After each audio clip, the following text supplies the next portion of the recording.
Teaching परीक्षा के आज के इस वीडियो में, जिसमें फ्रेंड्स हम लोग हमारा जो जीके जीएस की एक सीरीज हम लोगों ने चलाई हुई है उसको फ्रेंड्स एक कदम और आगे बढ़ाएंगे। जितने भी लोग हमारे साथ में यहाँ पर जुड़ चुके हैं उन सभी का स्वागत है। सभी को आदाब, नमस्कार, सत श्री अकाल। Ladies and gentleman, boys and girls, आप सभी का बहुत बहुत स्वागत है। नाउ फ्रेंड्स, मैं आप लोगों को बता दूं कि ये जो धमाकेदार सीरीज चल रही है, इसके पिछले सेशन को आप लोगों ने बहुत ही बढ़िया वाला प्रतिसाद दिया था। आपने बहुत बढ़िया तरीके से इसको पढ़ा है। और जैसे कि मैं यहाँ पर मैं आप लोगों के कल के स्टैट्स देख रहा था, आप लोगों के चैट्स भी मैंने देखे, बहुत बढ़िया आप लोगों ने आंसर्स किए। जो मैं आप लोगों से सवाल पूछा था उसके आंसर्स आप लोग करते जा रहे थे, ये बहुत अच्छी बात है। चलिए फ्रेंड्स, यहाँ पर हम लोग स्टार्ट करते हैं। उससे पहले मैं आप लोगों से रिक्वेस्ट करूंगा फ्रेंड्स कि जितने भी लोग हमारे साथ में यहाँ पर जुड़ चुके हैं वो जहाँ भी इस सेशन को शेयर कर सकते हैं, जल्दी जल्दी से अपने दोस्तों के साथ में शेयर कर देंगे। जिन्होंने भी सेशन को यहाँ पर में स्टार्ट होने से पहले लाइक कर दिया, उन सभी लोगों का भी बहुत बहुत धन्यवाद। जो 200 बच्चे हैं जिन्होंने जो है फ्रेंड्स यहाँ पर में आते से ही अपना समर्थन दिखा दिया है, उन सभी का बहुत बहुत दिल से शुक्रिया। पहले क्वेश्चन की तरफ में आगे बढ़े हम लोग यहाँ पर में फ्रेंड्स। पहला क्वेश्चन आप लोगों की स्क्रीन के ऊपर में ये रहा, और ये बहुत ही बढ़िया वाला क्वेश्चन है फ्रेंड्स, और इंपॉर्टेंट भी है। इसको देखिए, आपको बताना है कि which among the following type of soil are mostly confined to river basins and coastal plains of India. ठीक है, निम्नलिखित में से कौन सी मिट्टी ज्यादातर भारत की नदियों की घाटियों और तटीय मैदानों तक सीमित है।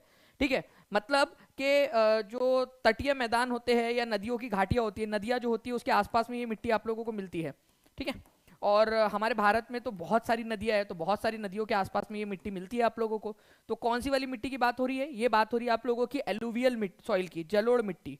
हमारे भारत का 43% जो भाग है वो जलोढ़ मिट्टी से घिरा हुआ है। हमारे भारत में सबसे ज्यादा कौन सी मिट्टी पाई जाती है, अगर ये क्वेश्चन आ जाए तो ये एलुवियल सॉइल है, जलोढ़ मिट्टी है। ये जलोढ़ मिट्टी जो है बाढ़ के मैदान में पाई जाती है, जहां पर में नदी होती है उसके आसपास का जो एरिया होता है ना, ये मान लो नदी है और उसके आसपास का जो एरिया वहां पर में आपको मिलेगी। इसके अलावा मैं आपको बता दूं फ्रेंड्स कि चावल उगाने के लिए ये एलुवियल सॉइल बहुत अच्छी होती है। ओके, इसके अलावा जूट जो होता है, पटसन जो होता है, उसको उगाने के लिए भी एलुवियल सॉइल बहुत ज्यादा अच्छी होती है, काफी उपजाऊ मिट्टी होती है आप लोगों की। ओके, तो ये बनती कैसे, ध्यान से देखिए आप लोग। होता यूं है कि जो नदियां है जब वो पहाड़ों पे से नीचे की तरफ में आती है तो अपने साथ साथ में बहुत सारा मलबा, बहुत सारी चीजें जो है वो इरोड करके लेकर आती है। और जब बाढ़ आएंगी तो बाढ़ में ये पानी के साथ में वो सारी चीजों को डिपॉजिट कर देंगी, निक्षेपित कर देंगी। तो नदियों के पानी के निक्षेपण के कारण ये सारी की सारी मिट्टी बनती है आप लोगों की, एलुवियल सॉइल, जलोढ़ मिट्टी। आप यहाँ पर मैं इसको इस तरीके से देख सकते हो बड़े स्क्रीन के ऊपर में, अगर आप देखना चाहो तो यहाँ पर में आप देखिए नदी आ रही है। नदी जब यहाँ से आएंगी तो अपने साथ में ये जो पहाड़ है उनके छोटे छोटे कणों को उखाड़ के लेकर आएंगी ना, उसमें मिनरल्स है, और ये मिनरल्स बाढ़ का पानी जब फैलेगा इधर उधर तो उसके साथ में फैला देंगी। तो यही कारण है कि जलोढ़ मिट्टी बाढ़ के मैदान के अंदर में पाई जाती है आप लोगों की। ठीक है, आंसर होगा आपको एलुवियल सॉइल। एलुवियल सॉइल के भी दो प्रकार है। ठीक है, अगर आप लोग ध्यान से पढ़ना चाहते हो तो मैं आपको बता देता हूँ फ्रेंड्स कि एलुवियल सॉइल जो है आप लोगों की जलोढ़ मिट्टी, ठीक है, जलोढ़ मिट्टी जो है आप लोगों की, उसके दो प्रकार है। एक जो मिट्टी है उसको कहा जाता है, जो आप लोगों की न्यू वाली मिट्टी है, ठीक है, उसको कहा जाता है खादर, खादर। और जो आप लोगों की पुरानी वाली मिट्टी होती है, जो ओल्ड हो चुकी होती है, उसको कहा जाता है बांगर, बांगर। ठीक है, खादर जो होती है वो न्यू वाली एलुवियल सॉइल है जो अभी अभी बनी है, और बांगर जो है वो आप लोगों की ओल्ड मिट्टी है जो लंबे समय पहले बनी थी और अब उतनी ज्यादा उपजाऊ नहीं रह गई खादर के मुकाबले में। तो खादर और बांगर किसके प्रकार है? ये जलोढ़ मिट्टी के प्रकार है। भारत में जलोढ़ मिट्टी सबसे ज्यादा पाई जाती है, सबसे ज्यादा यही मिट्टी पाई जाती है आप लोगों की, याद रखना है, 43% एरिया में भारत के।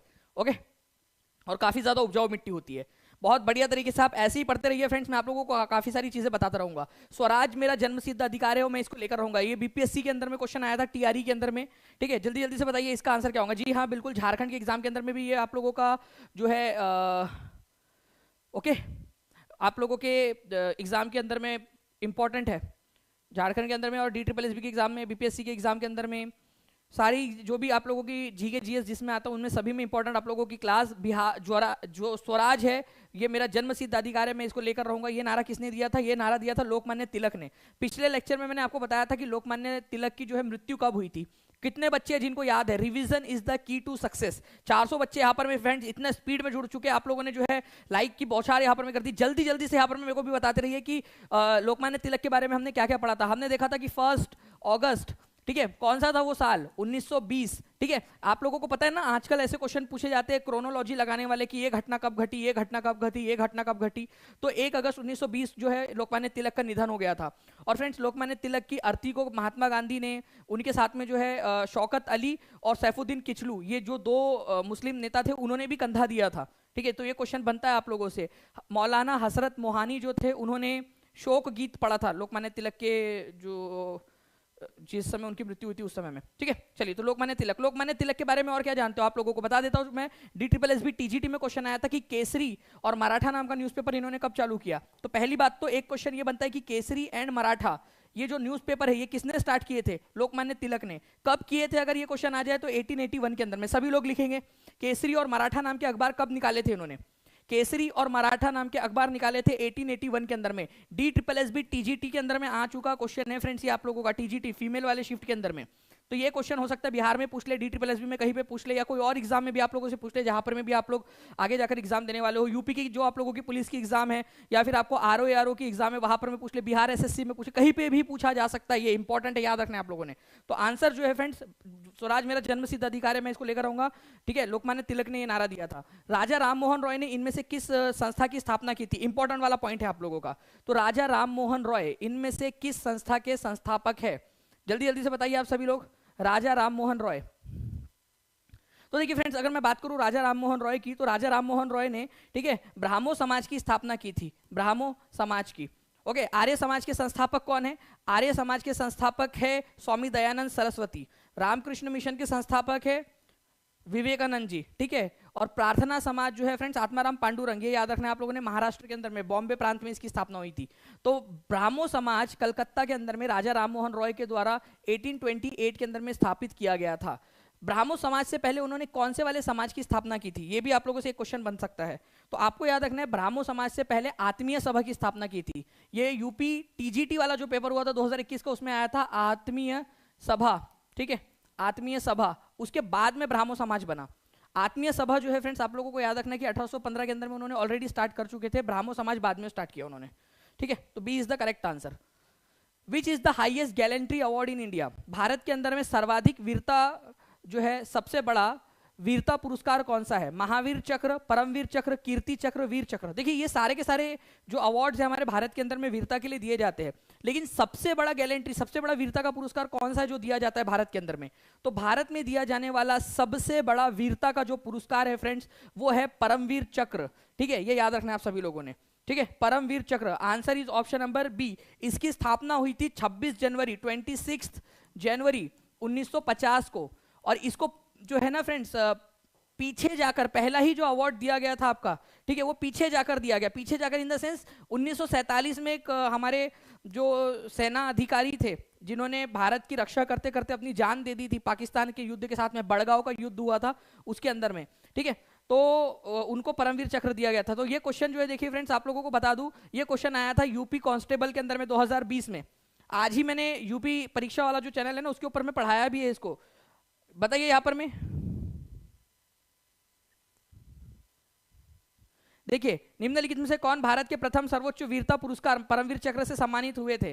तो आप लोगों से सबसे पहले जो सम्मानित व्यक्ति थे, प्रथम सर्वोच्च पुरस्कार परमवीर चक्र से सम्मानित हुए थे, वो थे सोमनाथ शर्मा। ये याद रखना है आप सभी लोगों ने फ्रेंड्स। इनकी मृत्यु जो है 1947 के अंदर में, 1947 के अंदर में पाकिस्तान से लड़ते लड़ते हो गई थी। जैसे ही हमारा देश आजाद हुआ और भारत का बंटवारा हुआ इंडिया और पाकिस्तान के अंदर में, तभी जो है फ्रेंड्स पाकिस्तान ने जम्मू कश्मीर पर हमला कर दिया था। श्रीनगर को बचाते बचाते ये घायल हो गए थे। घायल होते हुए भी इन्होंने लड़ाई जारी रखी, जब तक कि इतने ज्यादा घायल नहीं हो गए कि जब तक इनकी मृत्यु नहीं हुई। अगर ये नहीं होते तो श्रीनगर के ऊपर में, जो जम्मू कश्मीर का श्रीनगर है फ्रेंड्स, उसके ऊपर में पाकिस्तान का कब्जा हो गया होता। और जैसे POK, पाकिस्तान ऑक्यूपाइड कश्मीर का जो बड़ा सा हिस्सा जो है हमारे भारत का, ठीक है, यहाँ पर में एक बड़ा सा हिस्सा कश्मीर का जो पाकिस्तान ने कब्जा किया हुआ है, और बड़ा हिस्सा पाकिस्तान कब्जा करवा लेता, ठीक है, कब्जे में ले लेता अगर ये नहीं होते। तो मेजर सोमनाथ शर्मा को जो है फ्रेंड्स 1950 के अंदर में जाकर उनकी 1947 में मृत्यु हो गई थी। तो क्या उनके परिवार वालों को सम्मान दिया गया उनके नाम से। तो परमवीर चक्र प्राप्त करने वाले मेजर सोमनाथ शर्मा थे। सबसे बड़ा वीरता का पुरस्कार है ये। ठीक है, तो ये भी याद रखेंगे आप सभी लोग। मैं आपको बता दूं, ये क्वेश्चन ऑलरेडी यूपी कांस्टेबल के अंदर में आ चुका है, आगे में भी कभी भी किसी भी और भी एग्जाम में पूछा जा सकता है। नेक्स्ट क्वेश्चन जो है फ्रेंड्स आप लोगों का आपकी स्क्रीन पर ये रहा। आप लोग बताइए जल्दी जल्दी से कि निम्नलिखित में से, ठीक है, निम्नलिखित में से कौन सी वाली आपकी, ठीक है, वार्म ओशियन करंट है। ठीक है, वार्म ओशियन करंट, गर्म जल धारा है, गर्म जल धारा। जल्दी जल्दी से बताइए आप सभी लोग यहां पर में।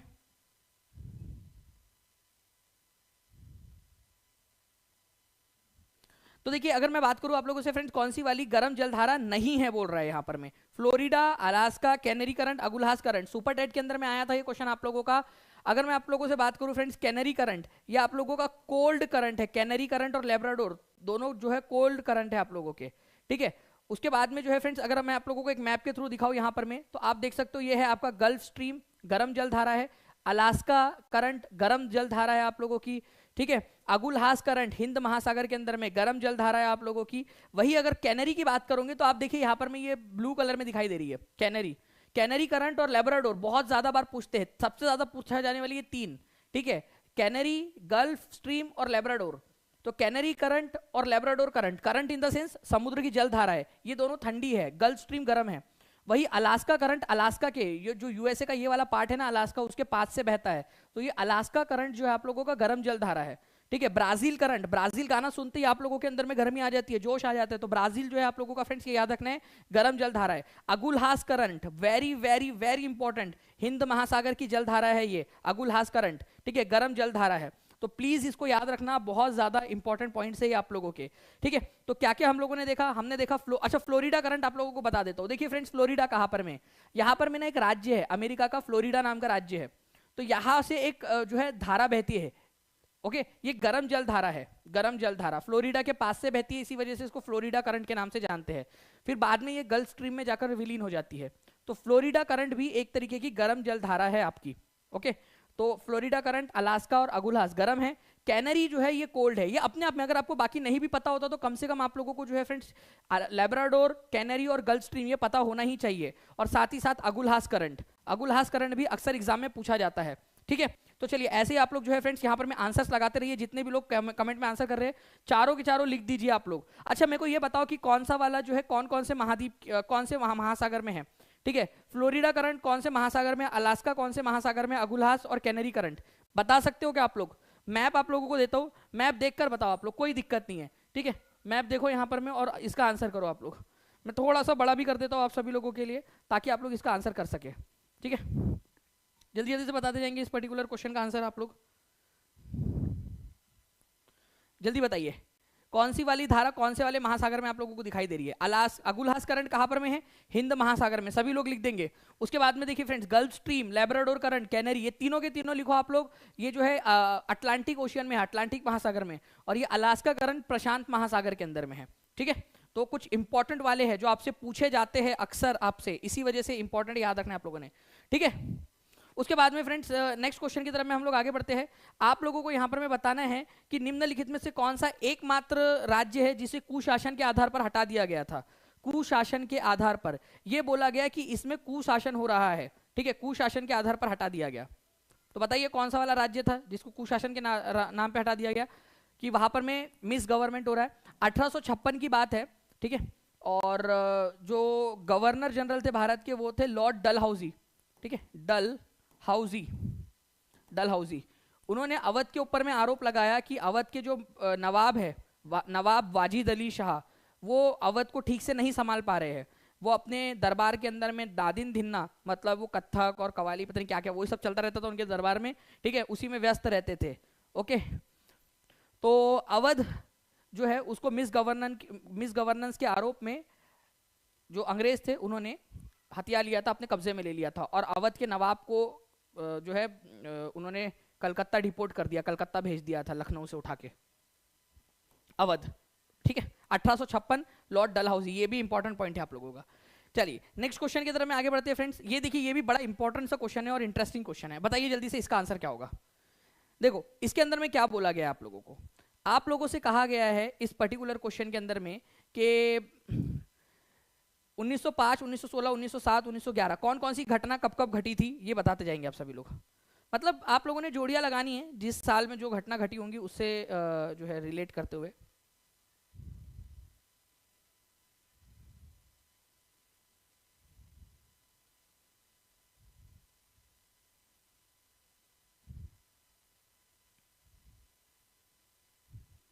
बहुत बढ़िया, देखिए आप लोगों के कंटिन्यूअसली आंसर्स जो है फ्रेंड्स यहाँ पर में आने स्टार्ट हो गए हैं। तो ऐसे ही आप लोग जो है आंसर्स करते रहिए कंटिन्यूअसली, सभी लोग जितने भी लोग देख रहे हैं।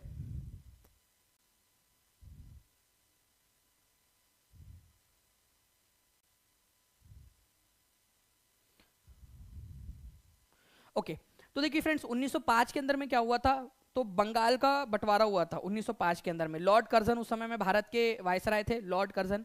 तो एक ही जोड़ी जो है वो 4 के साथ में लगनी है और एक ही जोड़ी 4 के साथ में एक ही जगह पे लगी है। आंसर तो आपका आ गया है, बट हम लोग आगे में भी देखेंगे। 1907 के अंदर में क्या हुआ था, 1907 के अंदर में सूरत स्प्लिट, कांग्रेस के अंदर में विभाजन हो गया था। कांग्रेस में नरम दल और गरम दल अलग हो गए थे 1907 के अंदर में। तो जो सी है उसकी जोड़ी लगने वाली है 2 के साथ में, तो आप देख सकते हो सी की जोड़ी 2 के साथ में लगी हुई है। उसके बाद देखिए यहाँ पर 1911 है, तो 1911 के अंदर में पहली बार नेशनल एंथम गाया गया था। बहुत ज्यादा इंपॉर्टेंट क्वेश्चन है, ठीक है। पहली बार राष्ट्रगान जन गण मन कब गाया गया था, 1911 में कलकत्ता अधिवेशन के अंदर में गाया गया था। ये याद रखेंगे आप सभी लोग, बहुत ज्यादा इंपॉर्टेंट पॉइंट है आपका। डायरेक्टली पूछ सकते हैं, भारत में भारतीय राष्ट्रीय कांग्रेस के किस अधिवेशन के अंदर में पहली बार राष्ट्रगान गाया गया था। डायरेक्ट क्वेश्चन बनेगा, 1911 के अधिवेशन के अंदर में गाया गया था। ये याद रखना है आप सभी लोगों ने, ठीक है। Okay good. उसके बाद में जो है फ्रेंड्स 1916 का जो सेशन था वो उसमें लखनऊ पैक्ट हुआ था, लखनऊ समझौता। किसके किसके बीच में हुआ था लखनऊ समझौता, इंडियन नेशनल कांग्रेस और मुस्लिम लीग के बीच में। तो ये सारी की सारी जो पॉइंट्स है आप लोगों के, आप लोगों ने क्या करना था, अच्छे से इसको याद रखना था कि भाई कौन सी घटना कब कब घटी थी आप लोगों की, ठीक है। तो एक बार मैं जो है फ्रेंड्स फिर से आपको समझा देता हूँ और लास्ट में क्वेश्चन फिर से लगा दूंगा ताकि आप लोग रिवीजन के तौर पर इसको आंसर कर सके। 1905 में बंगाल का पार्टीशन हुआ था, 1907 में कांग्रेस का बंटवारा हुआ नरम दल गरम दल के अंदर में, 1911 में जो है नेशनल एंथम पहली बार गाया गया था, कहाँ पर में, कलकत्ता में। Very important point. और उस समय में पता है आप लोगों को इंडियन नेशनल कांग्रेस के अध्यक्ष कौन थे, ठीक है। 1911 में जो सेशन था वो कलकत्ता में हुआ था, इंडियन नेशनल कांग्रेस का, कलकत्ता में। बिशन नारायण धर, बिशन नारायण धर उस समय में जो है अध्यक्ष थे। ये याद रखना है आप सभी लोगों ने। पहली बार जनगण मन जब गाया गया था उस समय में, बिशन नारायण धर। इंपॉर्टेंट क्वेश्चन आपका। और 1916 के अंदर में लखनऊ अधिवेशन हुआ जिसके अंदर में लखनऊ समझौता साइन हुआ था, ठीक है। चलिए, तो ये आप देख सकते हो फ्रेंड्स, दोनों जो करेक्ट वाली सूची है वो यहाँ पर में आप लोगों को मिल गई है। नेक्स्ट क्वेश्चन की तरफ में हम लोग आगे बढ़ते हैं। दिल्ली सल्तनत के दौरान सीरी नाम का शहर किसने बनवाया था। एनसीईआरटी बेस्ड क्वेश्चन और इंपॉर्टेंट है, ठीक है। तो देखिए दिल्ली के अंदर में काफी सारे शहर बने। अगर मैं बात करूं यहाँ पर में, एक शहर था आपका पुराना वाला जिसको दिल्ली है कुन्हा कहा जाता है, दिल्ली ए कुन्हा। ये जो है बनाया था कुतुबुद्दीन ऐबक ने, ठीक है। उसके बाद में आप लोगों को एक शहर मिलेगा जिसका नाम है यहाँ पर में, ठीक है, सीरी। ये बनाया था अलाउद्दीन खिलजी ने, अलाउद्दीन खिलजी। इन दोनों शहरों को जोड़ने वाला एक शहर था, ठीक है, जो दोनों शहरों को जोड़ता था। ये शहर का नाम था जहां पन्हा। क्या नाम था, जहान पन्हा नाम का शहर। ये मोहम्मद बिन तुगलक ने बनाया था। तो ये तीनों के तीनों शहर याद रखो आप सभी लोग। दिल्ली है कुन्हा कुतुबुद्दीन ऐबक ने बनाया, ठीक है, कुतुबुद्दीन ऐबक सबसे पुराना वाला शहर दिल्ली का। उसके बाद में फ्रेंड्स सीरी नाम का शहर अलाउद्दीन खिलजी ने बनवाया। और दोनों शहर को जोड़ने वाला जो शहर था वो था जहांपनाह, जो मोहम्मद बिन तुगलक ने बनवाया था। तो सीरी पूछा है इसमें से, तो अलाउद्दीन खिलजी आप लोगों का आंसर हो जाएगा। तो answer is option number 1, option number B, ठीक है, अलाउद्दीन खिलजी, ठीक है। याद रहेगा आप सभी लोगों को, ये पॉइंट इंपॉर्टेंट है, एग्जाम के अंदर में कभी भी पूछा जा सकता है। सभी लोग कमेंट्स के अंदर में आंसर्स करते रहिए जल्दी जल्दी से। और जितने भी लोग यहाँ पर में सेशन में जुड़े हुए फ्रेंड्स, सेशन को लाइक एंड शेयर जरूर करते रहेंगे ताकि इसी तरीके से एनर्जी के साथ में बहुत सारे क्वेश्चन मैं आप लोगों को करवा सकूँ, ठीक है। तो अलाउद्दीन खिलजी ने बनवाया था फ्रेंड्स जो है सीरी। अच्छा, एक और चीज आप लोगों को बता दूं, अलाउद्दीन खिलजी जो है इसके बारे में बताना चाहूंगा। अलाउद्दीन खिलजी अपने आप को क्या कहलवाता था। अलाउद्दीन खिलजी अपने आप को जो है पता है आप लोगों को, ठीक है, सेकंड सिकंदर ए सानी कहलवाता था। सिकंदर ए सानी, याद रखना है आप सभी लोगों ने। सेकंड सिकंदर द्वितीय अपने आप को कहलवाता था ये सिकंदर ए सानी। ये भी क्वेश्चन बहुत बार आ चुका है, ठीक है। सिकंदर ए सानी किसका नाम था, तो अलाउद्दीन खिलजी का नाम था। अलाउद्दीन खिलजी की उपाधि थी सिकंदर ए सानी। Now the general theory of employment interest and money, ठीक है, किसने लिखी है। अब देखिए फ्रेंड्स, ये एक है वैसे इकोनॉमिक्स का क्वेश्चन, लेकिन जनरल नॉलेज के अंदर में आप लोगों से पूछ सकते हैं। तो जल्दी से बताइए इस पर्टिकुलर क्वेश्चन का आंसर क्या होने चाहिए आप लोगों का। इंटरेस्टिंग क्वेश्चन है, जल्दी से बताएंगे आप सभी लोग आंसर क्या है। General theory of employment interest and money, ठीक है। ये जो बुक है फ्रेंड्स बहुत फेमस बुक है और ये लिखी है जॉन मेनार्ड कीन्स ने, ठीक है। कीन्स जो है ये एक बहुत बड़े अर्थशास्त्री थे, आप लोगों को याद रखना है, जिन्होंने general theory of employment interest and money इसमें लिखी, जिसके अंदर में उन्होंने बताया कि किस तरीके से जो है रोजगार उत्पन्न हो सकता है, मनी कैसे वर्क करती है, कैश फ्लो क्या होता है, ये सारी चीज़ों के बारे में जो है जॉन कीन्स ने बताया। ठीक है, काफ़ी सारे लोग इनको फॉलो करते हैं, इनकी बुक्स पढ़ते हैं, और इकोनॉमिक्स के जितने भी स्टूडेंट्स हैं उन लोगों को इनके बारे में पता ही होगा। जो लोग एडम स्मिथ लगा रहे हैं, भाई एडम स्मिथ नहीं है। ठीक है, जो है यहाँ पर मैं आंसर होगा आप लोगों का कीन्स। ठीक है, जॉन कीन्स। ठीक है, एडम स्मिथ जो है उनको फादर ऑफ मॉडर्न इकोनॉमिक्स कहा जाता है, तो ये भी आप लोग याद रख लेना, father of modern economics, father of modern economics, modern economics, economics किसको कहा जाता है, तो ये एडम स्मिथ को कहा जाता है, ये याद रखेंगे आप सभी लोग, फादर ऑफ मॉडर्न इकोनॉमिक्स। ठीक है, तो ये याद रखेंगे आप सभी लोग, फादर ऑफ मॉडर्न इकोनॉमिक्स। कामिनी जी आज क्लास है 9 बजे आपकी, ठीक है, 9:30 बजे आपकी ऐप के ऊपर में भी। Now next friends, which battle was fought between East India company, ठीक है, and combined forces of nawabs and Mughal empire. Nawabs कौन थे, देखो यहाँ एस लगा है, मतलब नवाबों का कंबाइंड फोर्स, तो दो नवाब थे, एक बंगाल के थे, ठीक है, मीर कासिम, और दूसरे थे सुजाउद्दौला आपके अवध के नवाब उस समय के, तो अवध के नवाब, बंगाल अवध के नवाब, और मुगल एम्पायर शाह आलम द्वितीय, इन्होंने मिलकर ईस्ट इंडिया कंपनी के साथ में कौन सी लड़ाई लड़ी थी 1764 के अंदर में, बताओ। तो 1764 में जो लड़ाई हुई थी फ्रेंड्स, उसका नाम है बक्सर का युद्ध। ठीक है, कौन जीता था इसके अंदर में, ईस्ट इंडिया कंपनी जीती थी, और मेन जो रोल था इसके अंदर में वो था बंगाल के नवाब मीर कासिम का, जो हार गए थे इसके अंदर में। ठीक है, चलो आगे बढ़ते हैं हम लोग फ्रेंड्स, यहाँ पर मैं हमारे नेक्स्ट क्वेश्चन की तरफ में।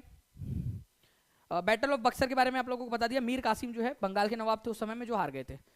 हमारे भारत का लगभग जो है 43% जो कवर है वो कौन से सॉइल से घिरा हुआ है, कौन सी मिट्टी है हमारे भारत के ज्यादातर इलाके के अंदर में, 43% जो एरिया है हमारे भारत का वो इस मिट्टी से घिरा हुआ है। जल्दी बताएंगे आप सभी लोग, आंसर क्या होगा।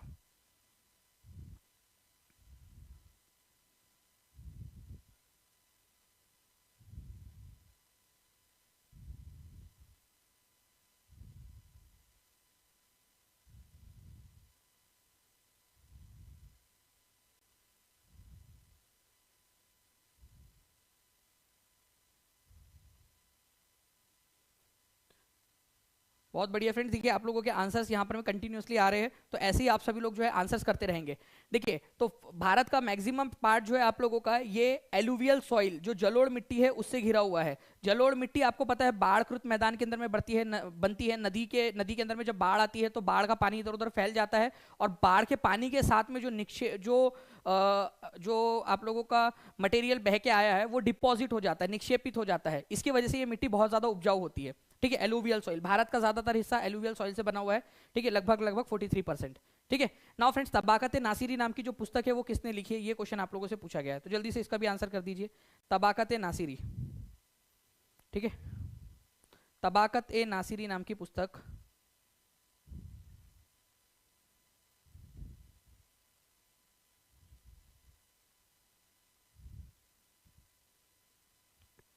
देखिए तबाकत नासिरी की अगर हम लोग बात करेंगे फ्रेंड्स, तो आप लोगों को बताया हुआ है कि ये बहुत ही फेमस पुस्तक है, और ये पुस्तक के अंदर में आप लोगों को बिहार का रेफरेंस मिलता है, बिहार के बारे में जानकारी मिलती है कि बिहार जो है उसका नाम बिहार कैसे पड़ा, नालंदा यूनिवर्सिटी को किसने जलाया था, ये सारी की सारी बात इसके अंदर में तबाकत नासिरी के अंदर में लिखी गई है।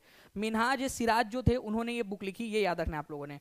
अमीर खुसरो को भारत का क्या कहा जाता है, ये आप लोग थोड़ा सा बता दीजिए। Revision is the key to success, ये याद रखना आप सभी लोगों ने friends, revision is the key to success, जितना ज्यादा रिवीजन करोगे उतना ज्यादा आप लोगों का फायदा होगा, तो revision is the key to success, ये याद रखना है आप सभी लोगों ने।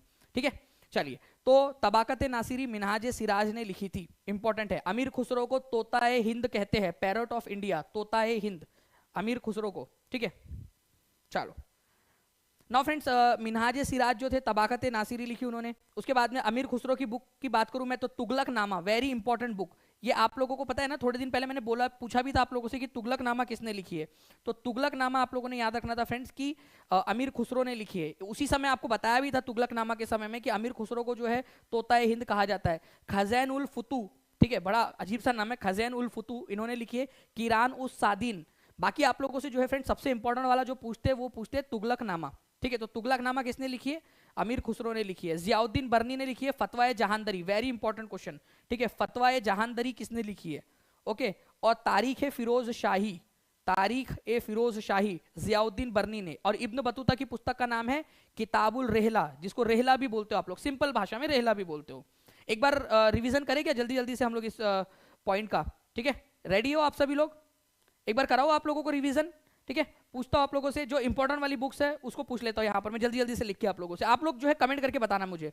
ओके चलो, मिनहाज सिराज की कौन सी वाली बुक के बारे में अभी हम बात कर रहे थे? मिनहाज, ठीक है? मिनहाज उस सिराज या मिनहाज ए सिराज बोलो, एक ही बात है वो। मिनहाज उस सिराज बोलो या मिनहाज ए सिराज, एक ही बात है। कौन सी वाली बुक के बारे में बात कर रहे थे हम लोग? जो भी आप लोगों को स्पेलिंग आती है, जो ध्यान आता है वो लिख दीजिए जल्दी जल्दी से। उसके बाद में अगर मैं बात करूं आप लोगों से फ्रेंड्स, ठीक है, दूसरा वाला कि तुगलक नामा किसने लिखी है? तुगलक नामा किसने लिखी है आप लोग बताइए।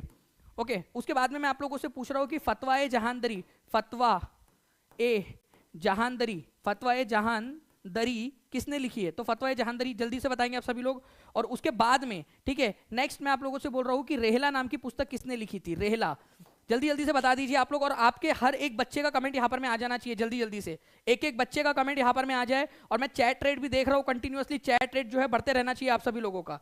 ओके चलो, बहुत खूब, 550 बच्चों ने अभी तक लाइक कर दिया फ्रेंड सेशन को। जल्दी जल्दी से बाकी के जितने भी बच्चे बचे हुए वो भी सेशन को लाइक करते रहेंगे, ताकि ऐसी एनर्जी के साथ में हम लोग करते रहे सेशन को। ओके, तो आप लोगों को बताना चाहूंगा, मिनहाज सिराज जो है फ्रेंड्स, उन्होंने पुस्तक लिखी थी, ठीक है, तबाकत ए नासिरी, तबाकत ए नासिरी, ठीक है। तुगलकनामा अमीर खुसरो, ओके। और फतवा ए जहांदरी, ठीक है, जियाउद्दीन बर्नी लिख देता हूं मैं यहां पर मैं आप लोगों के लिए शॉर्ट में, जियाउद्दीन बर्नी। रेहला जो है इब्न बतूता ने लिखी थी, इब्न बतूता जो है कहां से आया था? मोरक्को से आया था, नॉर्थ अफ्रीका का देश मोरक्को से, ठीक है। चलिए, तो ये इंपॉर्टेंट कुछ बुक्स थी आप लोगों की जो हम लोगों ने यहां पर में लिख दिया है। नेक्स्ट क्वेश्चन की तरफ में आगे बढ़ते हैं। निम्न में से कौन सा राज्य सबसे कम घनी आबादी वाला राज्य है? आप लोगों को जो है फ्रेंड्स दो चीजें पता होनी चाहिए आप लोगों को, ठीक है, बहुत ही अच्छे से। सबसे अधिक घनी आबादी कहां पर में रहती है भारत में? और दूसरा वाला आप लोगों को पता होना चाहिए कि सबसे कम घनी आबादी कहां पर। घनी आबादी, डेंसिटी का मतलब क्या होता है कि भाई एरिया जो है बड़ा है और लोग कम रहते हैं, तो डेंसिटी कम है। एरिया जो है कम है लेकिन बहुत सारे लोग रहते हैं, ठीक है, तो उसको आप लोग क्या कहेंगे? बहुत ज्यादा घनी आबादी है, बहुत पास में, कम जगह में ज्यादा लोग रहते हैं। तो कम, लीस्ट डेंसली पॉपुलेटेड है अरुणाचल प्रदेश। केवल 17 पर्सन पर स्क्वायर किलोमीटर, पर्सन्स पर स्क्वायर किलोमीटर, हर एक स्क्वायर किलोमीटर में केवल 17 लोग रहते हैं वहां पर में, ठीक है, ये याद रखना है आप सभी लोगों ने। और वही अगर मैं बात करूं आप लोगों से कि सबसे ज्यादा घनी आबादी वाला राज्य कौन सा है आप लोगों का, तो बिहार है, 1106, ठीक है, पर्सन हर स्क्वायर किलोमीटर के अंदर में रहते हैं। राज्य की बात कर रहा हूं मैं, यूनियन टेरिटरी की नहीं है, राज्य की। तो राज्य के अंदर में सबसे ज्यादा घनी आबादी वाला राज्य है आपका बिहार, और सबसे कम जो है जो घनत्व वाला राज्य जो है, डेंसिटी, पॉपुलेशन डेंसिटी है, वो है अरुणाचल प्रदेश। तो दोनों के दोनों याद रखना है आप सभी लोगों ने, इंपॉर्टेंट पॉइंट, एग्जाम के अंदर में पूछे जाने वाले पॉइंट से ये सारे के सारे, ठीक है। चलिए नेक्स्ट पॉइंट की तरफ में हम लोग आगे बढ़ते हैं फ्रेंड्स, हमारे नेक्स्ट क्वेश्चन की तरफ में, ठीक है। आंसर इसका आपका ऑप्शन नंबर ए हो जाएगा। निम्नलिखित में से कौन सी चोटी अंटार्कटिका की सबसे ऊंची चोटी है? अंटार्कटिका की सबसे ऊंची चोटी कौन सी है, ये आप लोग बता दीजिए जल्दी जल्दी से। अंटार्कटिका की सबसे ऊंची चोटी कौन सी है? अंटार्कटिका, देखो, Mount Vinson, Mount Massif, Mount Elbrus, Mount Aconcagua, ठीक है। तो आपको डायरेक्टली आना चाहिए, अंटार्कटिका एक महाद्वीप है, ठीक है, जैसे एशिया महाद्वीप है, अफ्रीका महाद्वीप है, नॉर्थ अमेरिका है, साउथ अमेरिका है, यूरोप है, ऑस्ट्रेलिया, वैसे ही अंटार्कटिका भी एक महाद्वीप है। उसकी सबसे ऊंची चोटी का नाम है माउंट विंसन, ठीक है, माउंट विंसन। कितने लोगों का सही आंसर था बता दीजिए, ठीक है, माउंट विंसन इसका जो है सही आंसर हो जाएगा फ्रेंड्स आप लोगों का। Option number A is the correct answer. आप लोग देख सकते हो यहाँ पर में अलग अलग जो आपके सबसे इंपॉर्टेंट वाले पॉइंट्स है वो दिए गए हैं। यहाँ आप देख सकते हो ये है साउथ, आपका अंटार्कटिका साउथ में, माउंट विंसन इसकी सबसे ऊंची चोटी है अंटार्कटिका की। वैसे माउंट एकोनकागुआ कहां पर में, ये क्वेश्चन आता है, कौन से वाले महाद्वीप में दिख रहा है आप लोगों को? चलिए विजुअल टेस्ट आप लोगों का लेते देखते कितने लोग यहाँ पर में आइडेंटिफाई कर पा रहे कि ये कौन सा महाद्वीप है, ठीक है। माउंट एकोनकागुआ जहां पर में है, तो माउंट एकोनकागुआ है साउथ अमेरिका की सबसे ऊंची चोटी, ठीक है, ये याद रखना आप लोगों ने। माउंट किलिमंजारो अफ्रीका महाद्वीप की सबसे ऊंची चोटी है, माउंट किलिमंजारो, ये भी पूछा जाता है। और आपको माउंट एवरेस्ट तो पता ही है, पूरे दुनिया की सबसे ऊंची चोटी है, ठीक है। तो जो हमने देखा एक बार रिवाइज कर लेते हैं।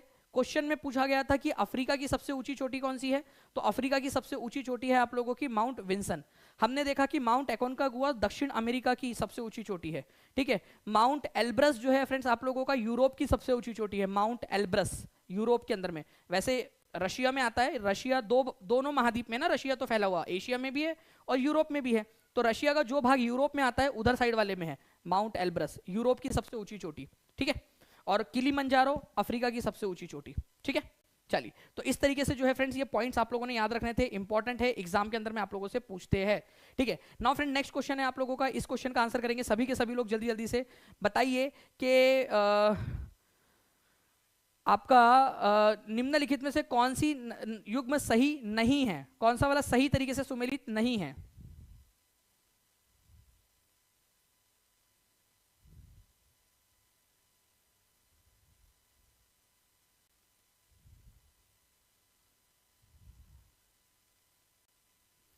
जी, तो देखिए अगर हम लोग बात करेंगे फ्रेंड्स इस पर्टिकुलर क्वेश्चन की आप लोगों के, तो इस क्वेश्चन का जो आंसर है, ओके, वो पहला ही हो जाएगा सोन नदी। सोन नदी जो है फ्रेंड्स ये गंगा की सहायक नदी है, महानदी की थोड़ी है ये। ठीक है, गंगा नदी की सहायक नदी है, आपको पता होना चाहिए यहाँ पर में इस तरीके से कि अमरकंटक से जो है यहाँ पर में सोन नदी निकलती है और यहाँ पर में जो है पटना के पास में जाकर बिहार में गंगा नदी में मिल जाती है। तो सोन गंगा की सहायक नदी है, ना कि महानदी की। तो पहला ही वाला गलत है। ठीक है, तो ये तो गलत है, लेकिन यहाँ पर मैं more than one of the above भी दिया है, इसी वजह से पता होना चाहिए आपको। चंबल यमुना की है, मानस नदी जो है ब्रह्मपुत्र की नदी सहायक नदी है, और चेनाब, चेनाब रावी जो है रावी ब्यास सतलज ये सब इंडस सिंधु नदी की सहायक नदी है। तो बाकी सब सही है, केवल पहला वाला गलत है। तो आपसे कौन सा वाला सही नहीं है ये पूछा था ना, तो पहला वाला सही नहीं है। सोन नदी जो है वो गंगा की सहायक नदी है, ये पता होना चाहिए आपको, सोन गंगा की सहायक नदी है। इंपॉर्टेंट पॉइंट एग्जाम के अंदर में आप लोगों से पूछ सकते हैं, तो ए इज द करेक्ट आंसर। ठीक है, चलिए नाउ फ्रेंड्स हम लोग आगे बढ़ते हैं जल्दी से। मैं आप लोगों को एक बार जस्ट अ सेकेंड, आप लोगों का आंसर आप लोगों को दिख रहा है, तो मैं उस आंसर को जो है जल्दी से छुपा लेता हूं। ठीक है,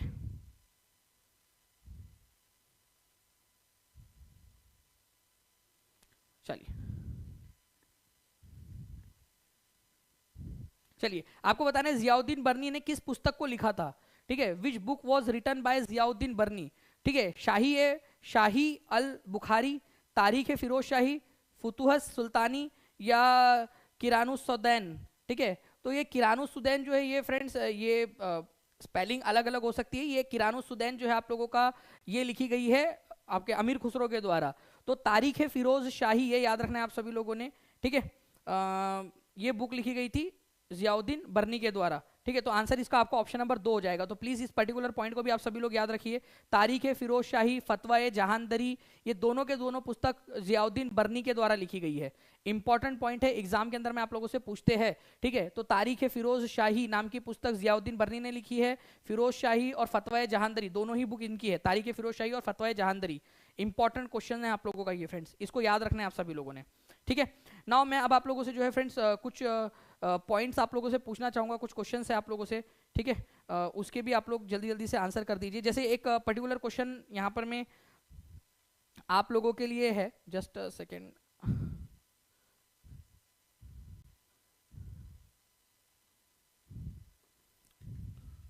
ठीक है, in which year Pataliputra was renamed as Patna. Pataliputra का नाम पटना कब किया गया है?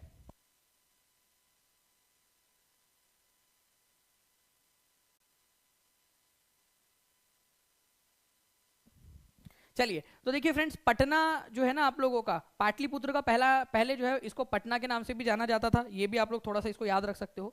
ठीक है, पाटलिपुत्र को पटना के नाम से मतलब पटना को पहले पाटलिपुत्र के नाम से भी जानते थे। पाटलिपुत्र के अलावा और भी बहुत सारे नामों से इसको जाना गया है, कुसुमपुर हो जाए आप लोगों का, इवन जो है फ्रेंड्स अजीमाबाद के नाम से भी इसको जाना जाता था। लेकिन फ्रेंड्स आपको बताना चाहूंगा कि जो है एक समय ऐसा आया जब पाटलिपुत्र का नाम बदलकर पटना कर दिया गया। कौन सा शासक था जिसने इसका नाम पटना किया था, ये भी आप लोगों से क्वेश्चन पूछ सकते हैं। ठीक है, उसको पटना शहर का संस्थापक भी मानते हैं। वैसे पटना शहर और पहले से ही था, ठीक है, लेकिन फ्रेंड्स पटना शहर का संस्थापक उसको माना जाता है। बता सकते हो आप लोग किसकी बात हो रही है यहाँ पर में? तो 1541 के अंदर में शेर शाह सूरी। ठीक है, वेरी गुड, बहुत सारे लोगों ने लिख दिया है। शेर शाह जो सूरी था उसने क्या किया था, पाटलिपुत्र का नाम, ठीक है, यहाँ पर में पटना कर दिया था। पटना बेसिकली उसका नाम किया था उन्होंने। ठीक है, 1541 के अंदर में शेर शाह सूरी के समय काल के अंदर में। ठीक है, और मैं आपको बता दूं कि पटना का और भी बहुत सारे नाम रहे, जैसे पटना और पाटलिपुत्र आपको पता है, कुसुमपुर भी इसको कहा जाता है, कुसुमपुर। ठीक है, अजीमाबाद भी इसका नाम पड़ा था एक समय में, मुगलों के समय में अजीमाबाद भी इसका नाम था, इसको भी याद रखना है आप सभी लोगों ने। ठीक है, इसको पुष्पपुर के नाम से भी जाना जाता है, पुष्पपुर। ठीक है, कुसुमपुर बोलो, पुष्पपुर बोलो। ठीक है, इसको आप लोग जो है कई बार पाटली ग्राम के नाम से भी जानते हो, पाटली, ग्राम, पाटलिपुत्र है ना, पाटली ग्राम के नाम से भी इसको जाना जाता है कई बार। पाटलिपुत्र, पाटली ग्राम, अजीमाबाद, कुसुमपुर, पुष्पपुर, ठीक है, पटना, ये सब एक ही जो है नाम है आप लोगों के, पटना शहर के ही नाम है। ओके, चलिए, तो ये इंपॉर्टेंट पॉइंट था आप लोगों का जो आप लोगों ने याद रखना था फ्रेंड्स। नेक्स्ट आप लोगों से एक इंपॉर्टेंट वाला क्वेश्चन है जो मैं आप लोगों को चाहूंगा कि आप सभी लोग जो है इस पर्टिकुलर क्वेश्चन का आंसर करें। बहुत ज्यादा इंपॉर्टेंट क्वेश्चन है, और जिस बच्चे ने भी इस सेशन को पूरा अच्छे से देखा होगा वो बच्चा इस क्वेश्चन का आंसर बहुत ही आसानी से जो है, बहुत आसानी से इस क्वेश्चन का आंसर लगा देगा। ठीक है, जस्ट अ सेकेंड।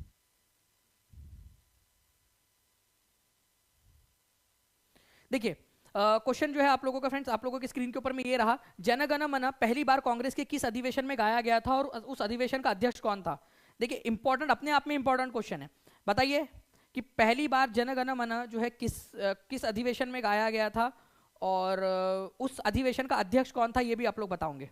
आपको स्टार्टिंग से बताया है मैंने, एक क्वेश्चन आया था उसके अंदर में हम लोगों ने बात की इस बारे में।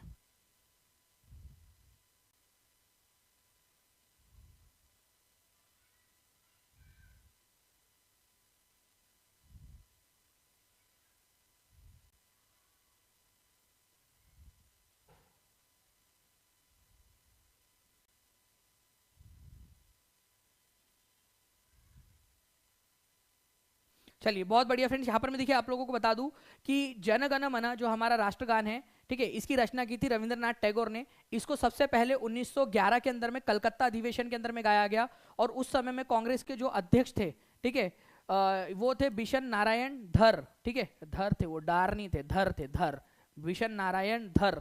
ओके, गांधी जी कहा 1987 के अंदर में, ठीक है, अध्यक्ष बनेंगे। दादा भाई नौरोजी जो है मद्रास सेशन के अंदर में अध्यक्ष नहीं थे, वो कलकत्ता में थे। ठीक है, और नेहरू कहाँ से आ गया 1885 के अंदर में। पहली बात तो वहां पर मैं अध्यक्षों की जोड़ी गलत लगी, एक ही जगह है जहां पर मैं अध्यक्षों का नाम और ये जो जोड़ी है वो सही तरीके से लगी हुई है आप लोगों की। ठीक है, तो इसी वजह से जो है आप लोगों को ये याद रखना था, इंपॉर्टेंट पॉइंट है। नाउ फ्रेंड्स, एक नेक्स्ट और एक बहुत ही इंपॉर्टेंट वाला क्वेश्चन वो भी आप लोगों को करवा देता हूँ मैं, ताकि आप लोग नेक्स्ट जो है टाइम से अगर कभी आप लोग ये क्वेश्चन देखे तो आप लोग इस क्वेश्चन को याद रखें। ठीक है, who among the following sultans of Kashmir is known as Akbar of Kashmir? Kashmir का अकबर किसको कहा जाता है? ठीक है, इंपॉर्टेंट क्वेश्चन है, कश्मीर का अकबर किसको कहा जाता है, ये आप लोग आंसर कर देंगे। जल्दी जल्दी से जितने भी लोग देख रहे हैं फ्रेंड्स, सेशन को लाइक एंड शेयर भी जरूर करते रहेंगे। जिन्होंने भी टीचिंग परीक्षा चैनल को सब्सक्राइब नहीं किया है वो चैनल को सब्सक्राइब भी जरूर कर सकते हैं, ताकि ऐसे ही आप लोगों को जो है इंपॉर्टेंट और इंटरेस्टिंग वीडियोस जो है आप लोगों को मिलते रहे। ठीक है, तो अकबर ऑफ कश्मीर या कश्मीर के अकबर के रूप में किसको जाना जाता है? ये जाना जाता है ग्यासुद्दीन जैन उल आबिदीन। ठीक है, ग्यासुद्दीन जैन उल आबिदीन जो है इनको कहा जाता है। और जैसे अकबर जो है फ्रेंड्स दयालु थे और इन्होंने सर्वधर्म संभाव का जो है वो नारा दिया था अकबर ने, उसी तरह से जो है फ्रेंड्स ये भी थे आपके। ठीक है, ओके, ग्यासुद्दीन जैनुल आबदीन। तो जैनुल आबदीन आप लोग याद रख लीजिए, कश्मीर के 8वें नंबर के सुल्तान थे। ठीक है, कश्मीर सल्तनत के 8वें नंबर के सुल्तान, और बेसिकली ये अकबर के भी पहले हुए हुए हैं। ठीक है, अकबर के भी पहले थे, लेकिन बाद में जो है फ्रेंड्स आप लोगों को याद रखना है कि अकबर के साथ, अकबर के बाद में आने के बावजूद भी अकबर के साथ में तुलना जब इनकी की गई इतिहासकारों के द्वारा, तो बोला गया कि भाई ये तो कश्मीर का अकबर था करके। उन्होंने काफी सारे कैनल्स बनाए, इवन जजिया जो टैक्स था, जैसे अकबर ने जजिया टैक्स हटा दिया था, वैसे ही ये जो ग्यासुद्दीन जैनुल आबदीन थे उन्होंने भी क्या किया था, जजिया टैक्स हटा दिया था, जजिया टैक्स एबॉलिश कर दिया था। तो इसको थोड़ा सा आप लोग याद रखोगे। ओके, चलिए, तो ये आप लोगों का जो पॉइंट है फ्रेंड्स, ये आप लोगों इसको आई होप आपने अब याद रख लिया होगा। सभी लोग लिख दीजिए अकबर। ठीक है, कश्मीर का अकबर किसको कहा जाता है, ये आप लोग जल्दी से कमेंट बॉक्स के अंदर में लिख देंगे सभी के सभी लोग। ठीक है, चलिए, नाउ फ्रेंड्स रिवीजन के तौर पर एक क्वेश्चन है आपका, इसको आप लोग जो है सभी लोग अपने अपने तरीके से जल्दी से यहाँ पर में बताइए, यहाँ पर में। ठीक है जी, और आप लोग में से कितने लोग चाहते हैं कि जैसे हमारे जो है ये हमारा 5th नंबर का जो है टॉपिक है, अगर हमारे जैसे 7 जो है टॉपिक्स हो जाते हैं, तो सातों के सातों टॉपिक्स की एक टेस्ट ली जाए आप लोगों की। ठीक है, 50 क्वेश्चन की पोल के साथ में धमाकेदार टेस्ट ली जाए। कितने लोग चाहते हैं वो बता देंगे मुझे। ठीक है, अगर आप लोग कहोगे तो जल्दी से जो है फ्रेंड्स इस तरीके के हम लोग जो है टेस्ट ले सकते हैं। आप लोग बता दोगे जितने भी लोग चाहते हैं।